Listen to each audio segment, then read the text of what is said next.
namanya tawaf kudus. Tapi kalau tawaf karena ingin berpisah dengan Ka'bah, maka disebut dengan tawaf wada. Rasulullah setelah haji, beliau kembali ke Madinah dan wada, berpisah dengan umat Islam, meninggalkan para sahabat dan menyelesaikan tugas kenabian. Kapan Rasulullah meninggal? Beliau meninggal di bulan Rabiul Awal. Berarti kan selesai haji Dzulhijjah ya. Dzulhijjah, habis Dzulhijjah apa? Muharram. Kemudian Safar, Rabiul Awal. Berarti ya 2 bulan lebih atau 3 bulan lah. Ini setelah 3 bulan beliau haji, beliau meninggal dunia. Sebelum meninggal dunia, beliau itu sakit. Sakitnya lama, 12 hari katanya. Tapi parahnya itu 3 hari. Rasulullah sakit Pak, padahal beliau adalah manusia paling sehat. Makannya, tidurnya teratur. Jadi kalau Rasul itu sholat Isya itu adalah kegiatan terakhir. Udah gitu istirahat. Malam, sepertiga malam terakhir, Rasul bangun. Sepertiga malam terakhir itu jam berapa kira-kira? Ya jam 1:30, jam 2. Sampai fajar. Ya. Itu nggak tidur lagi itu. Ada kawan saya, saya dari Isya sampai subuh nggak tidur lagi. Hebat. Isyanya 3:30 rupanya. Itu beda lagi itu namanya. 3:30 Isya ya subuh jam 4:15 ya nggak lama. Jadi Rasulullah Shallallahu Alaihi Wasallam sepertiga malam terakhir bangun sholat, teratur gitu, makannya juga teratur dan sehat sekali. Tapi beliau sakit dan sakitnya adalah sakit demam. Ketika itu belum ada teknologi yang mendeteksi ini demamnya kenapa ini. Demam berdarah atau masuk angin atau apa kira-kira itu Pak ya? COVID gitu. Pokoknya demam aja dan demamnya tinggi gitu. 12 hari gitu. Dan luar biasanya di 3 hari terakhir. Sepanjang beliau sakit, beliau dikunjungi oleh sahabat. Dan kunjungan termasuk kunjungan ada dari sahabat Bilal bin Rabah, muazzinnya Rasulullah sallallahu alaihi wasallam. Jika memegang kepalanya Rasul, panas sekali. Ya Rasulullah, kenapa sedemikian panasnya? Apakah karena engkau nabi jadi beda sama kami? Intinya demamnya luar biasa. Ya. Dan dalam kondisi demam gitu, Rasul tetap mengimamin sholat. Ya. Kecuali beberapa hari terakhir beliau udah nggak kuat, akhirnya meminta sahabatnya Abu Bakar untuk memimpin sholat. Berarti selama ada Rasulullah itu di Madinah yang menjadi imam Rasulullah. Siapa yang berani Pak sahabat menjadi imamnya Rasulullah? Nggak ada yang berani lah. Bahkan seorang Abu Bakar pun juga nggak mau itu menjadi imam. Ya, ditambah lagi kata-kata anaknya yaitu Sayyidah Aisyah. Apa kata Sayyidah Aisyah? Ya Rasulullah, jangan ayah saya itu cengeng. Kalau sholat sering nangis. Apalagi kalau ngimamin begini. Sebaiknya jangan dia, yang lain saja. Tapi Rasul tidak menghiraukan, tetap Abu Bakar diminta untuk jadi imam. Sambil nengok kanan nengok kiri. Yang menunjukkan takzim beliau kepada yang mulia Rasulullah Sallallahu Alaihi Wasallam. Saudara yang berbahagia, ada peristiwa penting sebetulnya di saat sebelum kematian beliau. Beliau itu kemudian mengumpulkan sahabatnya setelah beliau memulai pembicaraannya, bertasbih, bertahmid kepada Allah, kemudian bersolawat. Kemudian Rasul mengatakan dalam kondisi yang lemah ya, dalam kondisi yang sakit begitu, Beliau mengatakan, wahai sahabatku, wahai kalian saudara-saudaraku, ini selama saya hidup, selama saya berinteraksi, selama saya bermuamalah bersama kalian, apakah ada hak-hak kalian yang tak terpenuhi? Atau ada kesalahan yang aku lakukan kepada kalian dan belum terselesaikan urusannya? Biasanya kalau ada hak-hak adami, hutang piutang, atau ada tindakan yang menyakitkan, kemudian yang disakitinya ini memendam, ya, maka kata Rasulullah, silahkan mengajukan perihalnya kepada saya sebelum ia menuntutnya nanti di hari kiamat. Seakan Rasul mengatakan, kalau ada urusan-urusan yang sifatnya hubungan-hubungan personal, hubungan kemanusiaan, silahkan tuntut saya deh di sini. Saya nggak mau nanti dia nuntutnya di akhirat gitu. Karena kalau udah nuntut di akhirat, Pak, Bu, itu orang nuntut itu ngebalesnya, membayarnya bukan dengan uang, bukan dengan jabatan, bukan dengan jadi apa? Apa, Pak? Komisaris gitu ya. Bukan. Tapi yang akan diambil untuk membayarnya adalah amal-amalnya, perbuatan baiknya. Maka Rasulullah, silakan adukan hari ini, saya tidak mau ia mengadunya nanti di hari kiamat. Karena ada hari di mana Allah membuka lebar, selebar-lebarnya pengadilan akhirat, yang ayatnya kita baca tiap hari, Maliki Yaumiddin. Allah yang menguasai hari pembalasan. Mungkin Bapak pernah dengar suatu waktu Rasul mengatakan, Atadaruna mal muflis, kata Rasul. Tahukah kalian orang yang bangkrut, orang yang pailit? Maka spontan para sahabat mengatakan, al-muflisu minna man la dirhama lahu wala mata'. Orang yang bangkrut menurut pandangan kami, wahai Rasulullah, adalah orang yang nggak punya duit, nggak punya uang, utang di mana-mana, tanggungan banyak. Kata Rasulullah, bukan itu yang saya maksud. Yang saya maksud dengan pailit adalah seorang yang datang di hari akhir membawa pahala sholat, pahala zakat, puasa, sedekah, umroh, haji, silaturahim, macam-macam. Tapi di saat yang sama ia safaqa hada, wa qatala hada, wa akhadha minna hada. Di saat yang sama ia menumpahkan darah. Di saat yang sama ia mencaci, memaki, menghina, merenggut nyawa, menjatuhkan kehormatan, dan lain sebagainya. Sehingga perbuatannya itu kemudian harus dipertanggungjawabkan. Seorang yang mestinya ia langsung melanglang ya ke surga, tapi karena ada urusan dengan kemanusiaan, datang nih orang nuntut, ya Allah, dulu ketika di dunia dia begini. Dengan apa seorang akan membayar kesalahannya? Dengan amalnya itu. Amalnya habis untuk membayar kesalahannya dulu, sementara yang datang nggak berhenti, nggak habis-habis, karena banyak yang dizolimi, Pak. Datang terus. Kalau sudah nggak ada amal soleh, kira-kira apa yang buat bayar?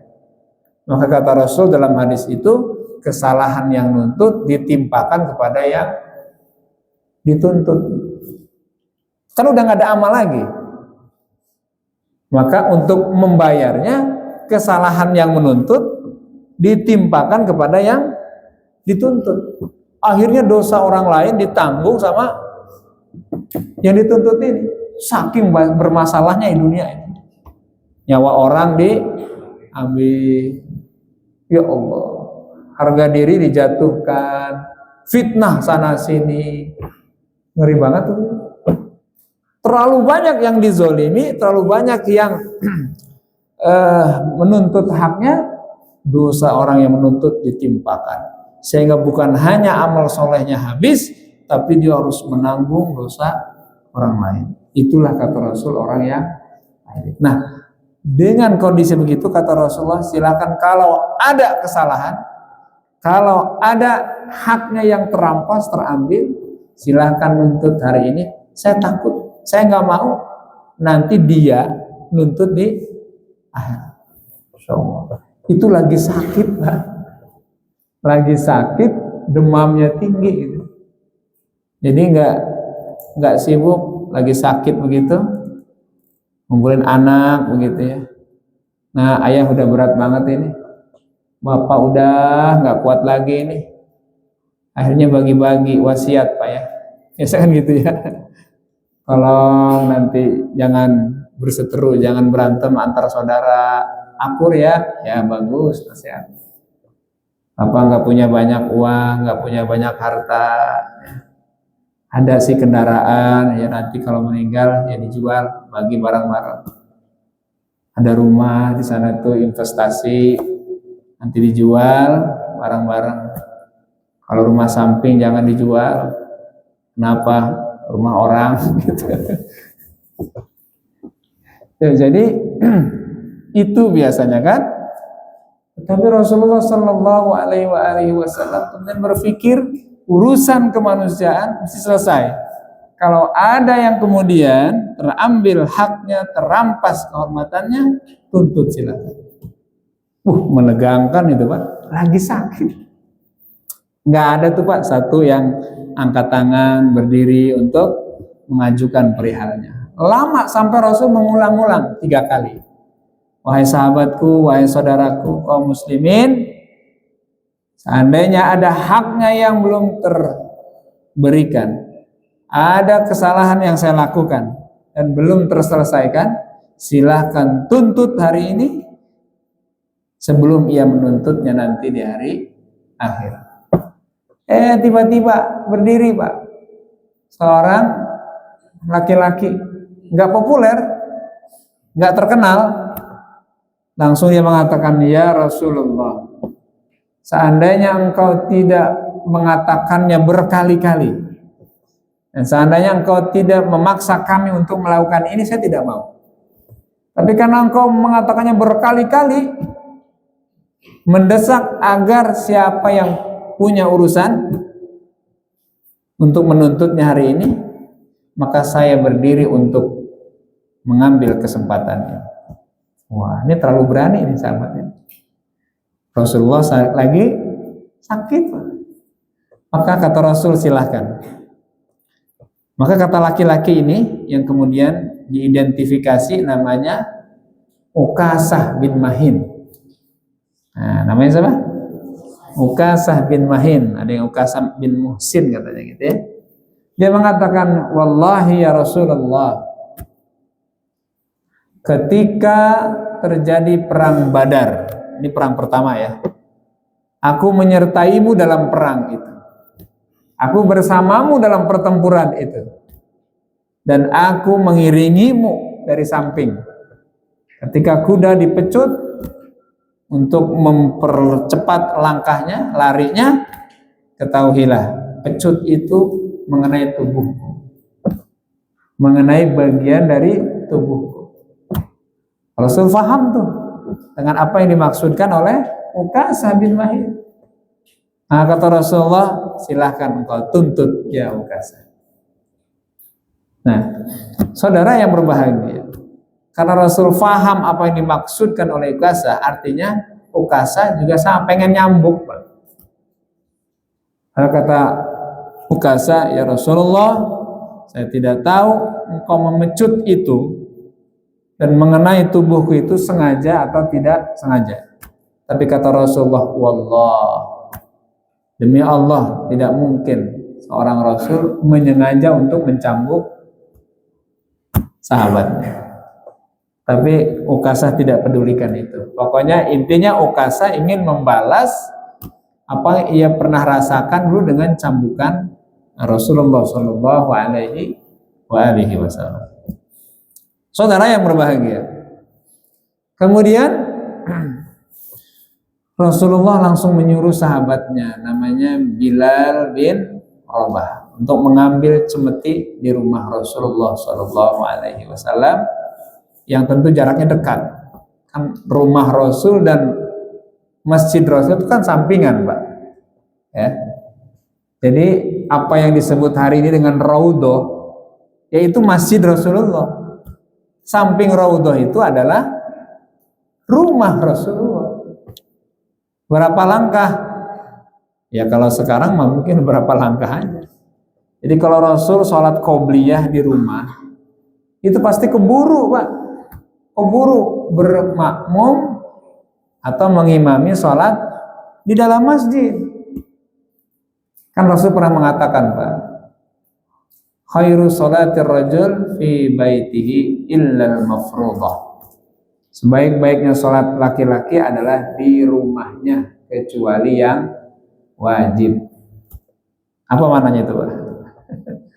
Khairu sholatir rajul fi baitihi illal mafruḍah. Sebaik-baiknya sholat seorang laki-laki adalah di rumahnya kecuali yang wajib. Berarti apa yang bisa kita lakukan yang terbaik dari sholat yang di rumah tadi itu?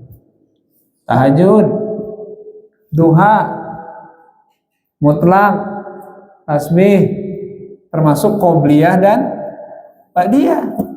Kan hanya yang wajib, yang terbaik buat laki-laki.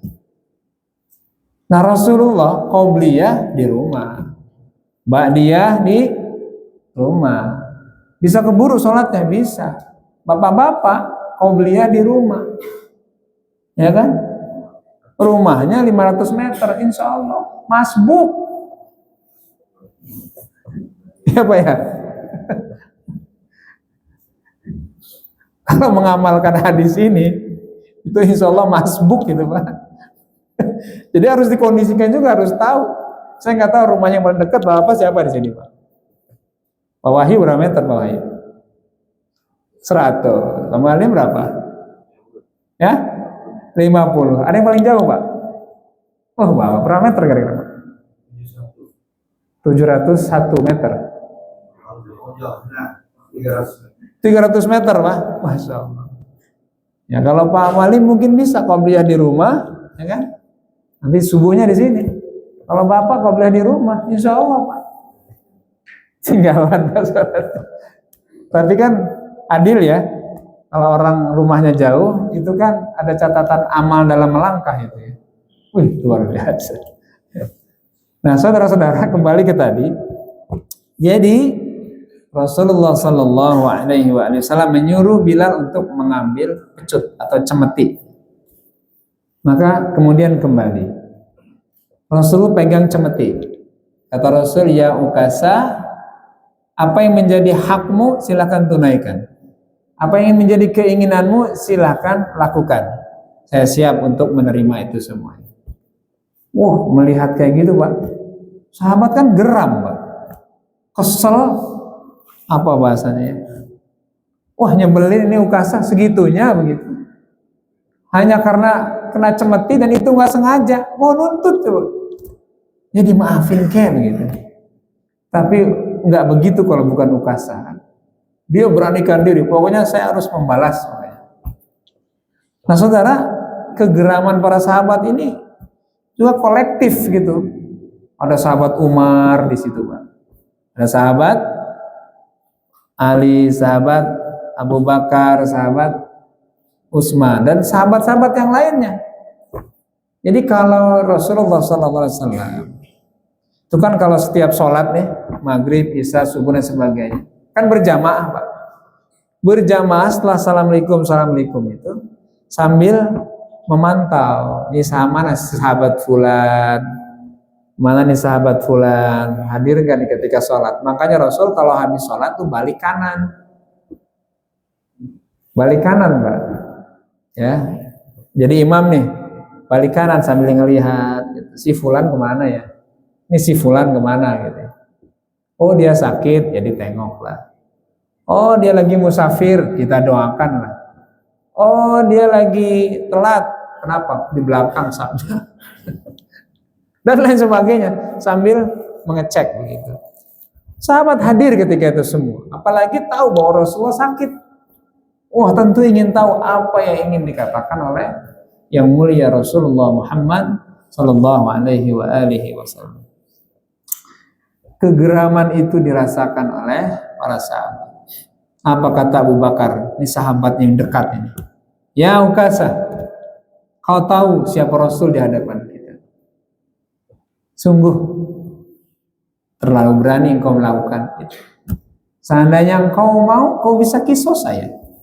Seandainya engkau mau, silakan kau cambuk saya. Tapi jangan kepada Rasulullah Shallallahu Alaihi Wasallam. Tapi Rasul menyelakan pembicaraannya. Duduklah ya Abu Bakar.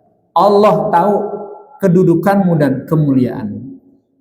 Hanya Rasulullah yang bisa kemudian menyuruh Abu Bakar untuk bangkit Umar, sahabat yang berani, yang cintanya sama Rasulullah luar biasa. Ya. Jadi Umar ini Pak, dulu sebelum dia masuk Islam, pembenci Rasulullah. Setelah masuk Islam, itu pencinta Rasulullah. Itu Umar itu. Nanti akan tahu ketika Rasul meninggal bagaimana cintanya Umar bin Khattab. Kelihatan di situ ya. Nah, demikian Umar berdiri, demikian Utsman berdiri, demikian Ali berdiri untuk menghalau, mencegah supaya Ukasah tidak melakukan. Termasuk cucunya yang tercinta. Siapa anak? Hasan dan Husain. Ya. Rasul itu sama cucunya luar biasa. Sayang banget. Kalau lagi sholat, bahkan seorang Hasan Husain naik punggung Rasulullah. Rasul biarin aja. Ya. Sampai sahabat bingung, Rasul lama banget sujudnya nih. Apa ngantuk? Ya nggak mungkin lah. Rupanya Rasul apa? Sedang ditunggangin sama Hasan Husain. Lagi sholat ditunggangin. Bapak pernah gitu nggak Pak? Bapak sholat nih. Ditunggangin sama cucunya. Apa yang dilakukan Rasul? Ketika ditunggangin sama Hasan Husain, itu Rasul biarkan Hasan Husain itu naik gitu Pak. Sampai dia turun sendiri. Sahabat mengira, ini kenapa Rasul sujudnya lama amat? Padahal lagi ditunggangin cucunya. Rasul begitu sayang sama cucunya Hasan dan Husain. Tapi kan sejarah mencatat dua cucunya ini meninggal dalam keadaan yang pedih sekali. Hasan diracun, Husain dipenggal lehernya. Serem ya, Pak? Hasan diracun, Husain dipenggal. Di satu daerah namanya Karbala. Kepalanya ditarik-tarik. Cucu Rasulullah. Oke. Jadi Hasan Husain pun bangun. Ya Ukasah, kau tahu siapa kami berdua nih di hadapan Rasulullah. Tidaklah engkau sebaiknya mengurungkan niatmu, dan kalau engkau mau silakan kau cambuk bagian tubuh kami berdua ini. Tapi jangan kepada yang mulia Rasulullah Muhammad sallallahu alaihi wasallam. Kata Rasulullah, ya qurrata aini, wahai penyejuk hati, pelipur laraku, wahai kekasihku Hasan Husain, duduk. Allah tahu kedudukanmu dan kemuliaan. Duduk Pak. Kalau Rasul udah ngomong, duduk, diam, berhenti, jangan lanjutkan, sudah. Kata Rasulullah, ya Ukasah, silakan kau lakukan apa yang kau mau, jalankan apa yang kau inginkan, tunaikan apa yang kau harapkan dari diriku. Apa Pak? Apakah langsung Ukasah melakukan itu? Tidak. Kata Ukasah, ya Rasulullah, ketika cemetimu mengenai tubuhku, waktu itu tidak melekat pakaian di bagian yang kau pecut itu. Rasul paham. Maksudnya ketika cemeti itu mengenai tubuh Ukasah, Ukasah sedang terbuka ini ya Pak, bagian bajunya, pakaiannya. Maka dengan serta-merta Rasul pun membuka bajunya sebagian. Wah, disitulah terlihat tubuh Rasulullah yang bercahaya, bersih, wangi, dilihat oleh seorang Ukasah. Saatnya Ukasah mengeksekusi lah masa, melakukan apa yang menjadi keinginannya. Kemudian ia berlari mendekap tubuh Rasulullah SAW dan menciumnya. mencium tubuh Rasulullah yang dianggap tadi, yang dibukakan oleh beliau. Dan dia mengatakan, demi Allah dan Rasulnya, wallahi, demi Allah dan Rasulnya, tidak mungkin aku melakukan itu ya Rasul. Tidak mungkin aku membalas itu ya Rasul. Tidak mungkin aku mencambukmu seperti ini ya Rasul. Tapi aku sengaja melakukan ini agar aku bisa bersentuhan kulitku dan mencium kulitmu, dan dengan itu aku berharap Allah haramkan diriku dari api neraka. Rupanya seorang Ukasah bukan mau mencambuk, Pak.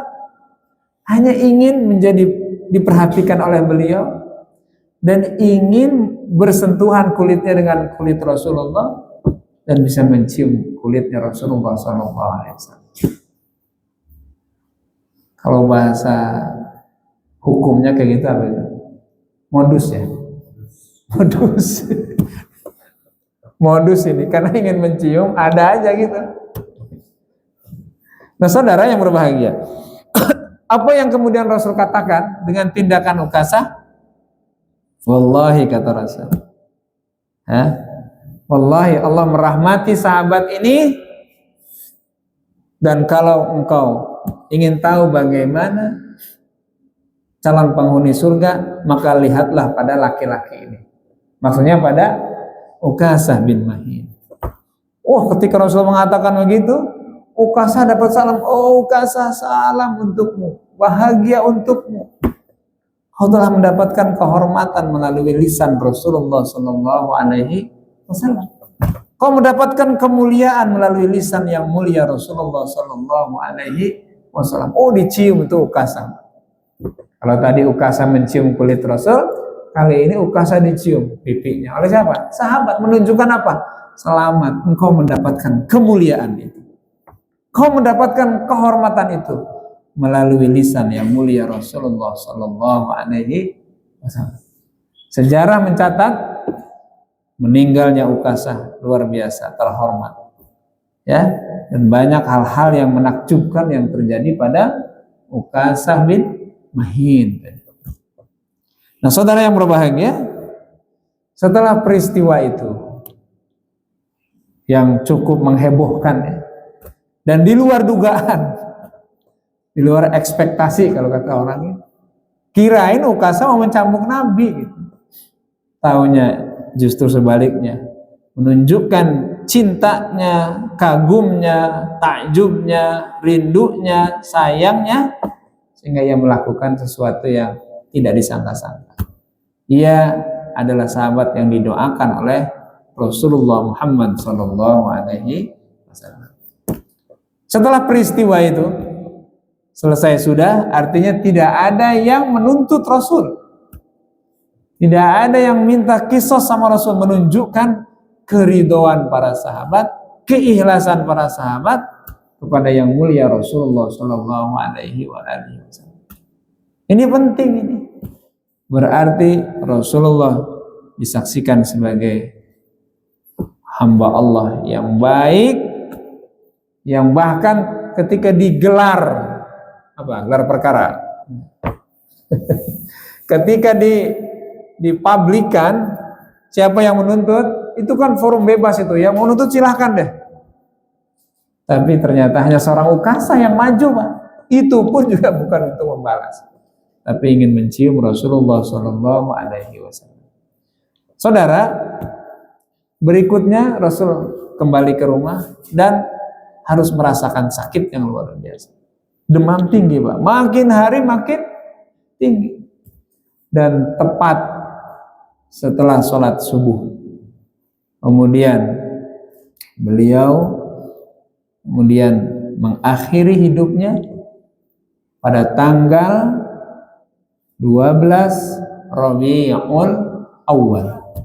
Beliau meninggal dunia. Ternyata tanggal, bulan, hari itu sama dengan kelahiran Rasulullah.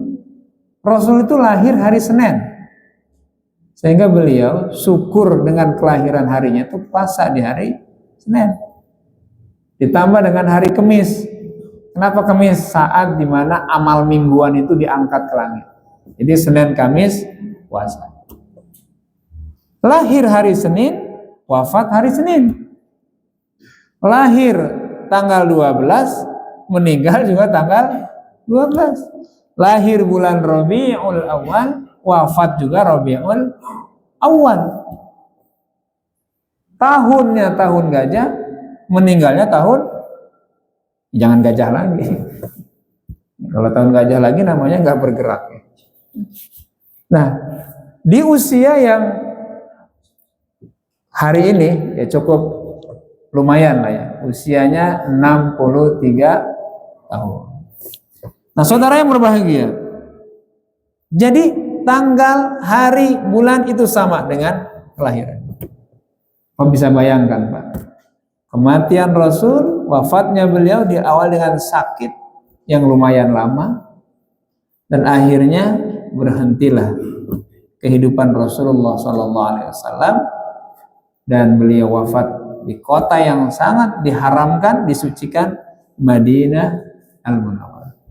Ini juga yang menjadi berita buat orang Madinah ketika tahun ke-9-nya, Pak ya, saya pernah cerita.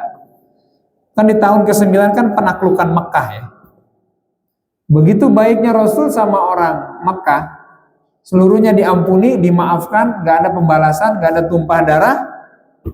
Sampai-sampai orang Madinah ketika itu, sahabat Muhajir, Ansor maksudnya, kata sahabat Ansor, ini Rasul kok baik banget ya.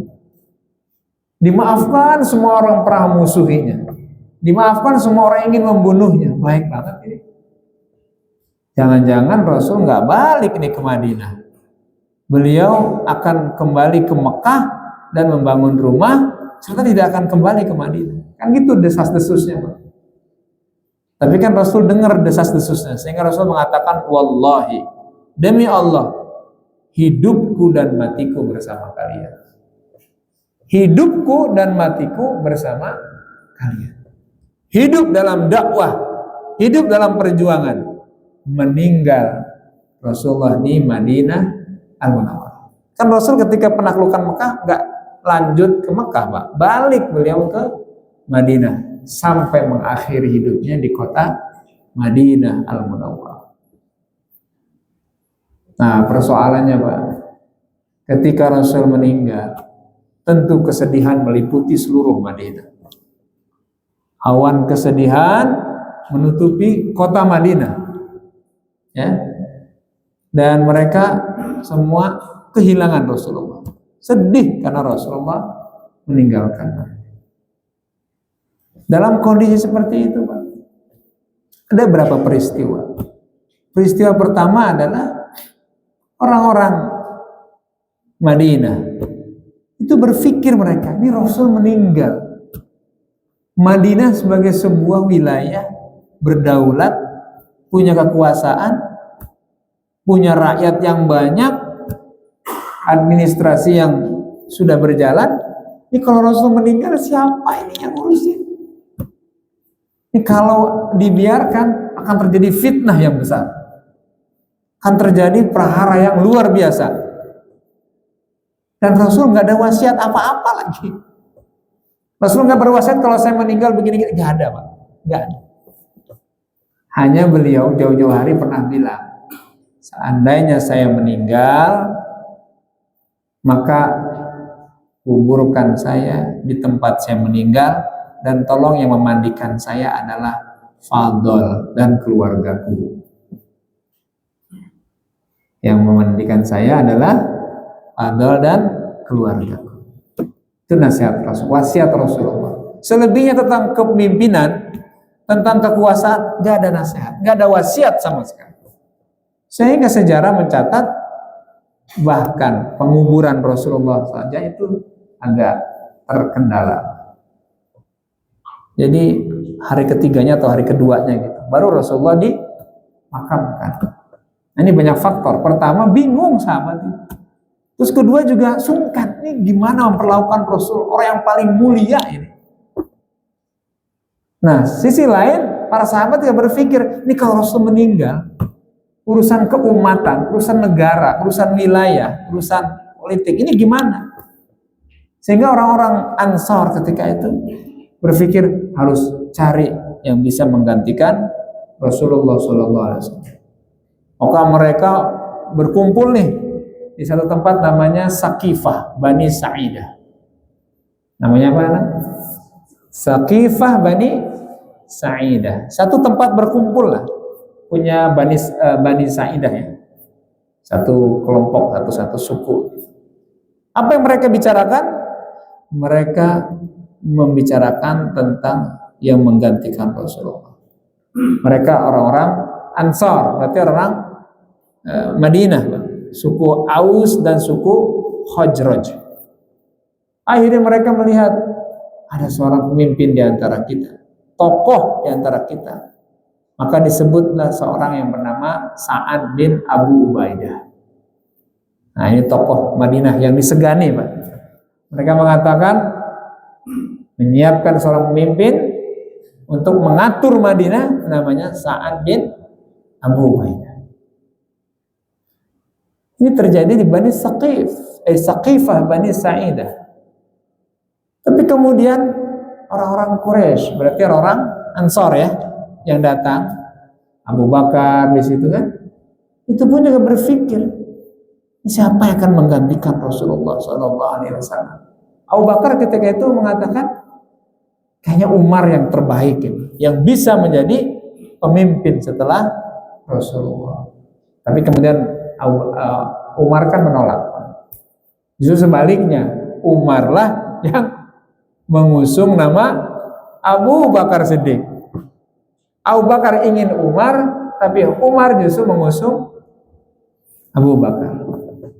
Dan akhirnya kan disepakati. Bagaimana cara menjelaskan ini? Seorang Umar luar biasa. Padahal Umar di saat dapat berita Rasulullah meninggal, dia adalah orang yang paling marah ketika itu. Ya. Jadi ketika mendengar bahwa ya Umar yang mulia, yang tercinta, Habibana, Syafi'ana, Qurrati Aina, wa Zuhrina, Rasulullah telah meninggal. Itu mendengar kata itu dia langsung angkat pedangnya. Yang bilang Rasul meninggal, saya tebas lehernya. Yang Rasul yang mengatakan Rasul wafat, saya tebas lehernya. Begitu naik amarah seorang Umar bin Khattab. Dan gak ada yang berani itu sahabat tuh, Pak. Wah, ampun deh kalau berurusan sama Umar. Sampai akhirnya apa? Sahabat tahu celahnya. Ada seorang yang dikagumi Umar, ada seorang yang berwibawa, ya. Siapa dia? Abu Bakar Siddiq. Maka para sahabat menyerahkan informasi ini agar disampaikan oleh Abu Bakar. Maka dihadapi oleh Abu Bakar Siddiq menyampaikan, ya Umar, kalau engkau menyembah Muhammad, ketahuilah Muhammad seorang hamba, seorang manusia, Nabi terkasih. Sebagaimana nabi-nabi yang lain, Nabi Adam, Nabi Idris, Nabi Nuh, Hud, Saleh, Ibrahim, Isa, Musa, mereka nabi, mereka rasul, mereka berdakwah, mereka besar, kemudian takdir menjemput mereka meninggal dunia. Dan Rasulullah pun mengikuti sunnah-sunnah yang terdahulu. Tapi kalau engkau menyembah Allah, Allah tidak pernah mati untuk selamanya. La ilaha illallah wahdah, la syarikalah, lahul mulk wa lahul hamd, yuhyi wa yumiit, wa huwa ala kulli syai'in qadir. Tidak cukup sampai di situ, Pak. Mendengar itu pun Umar masih tegas. Umar masih berdiri gagah. Ya. Sampai akhirnya Abu Bakar menyitir satu ayat. Surat Ali Imran 144 yang berbunyi, wa ma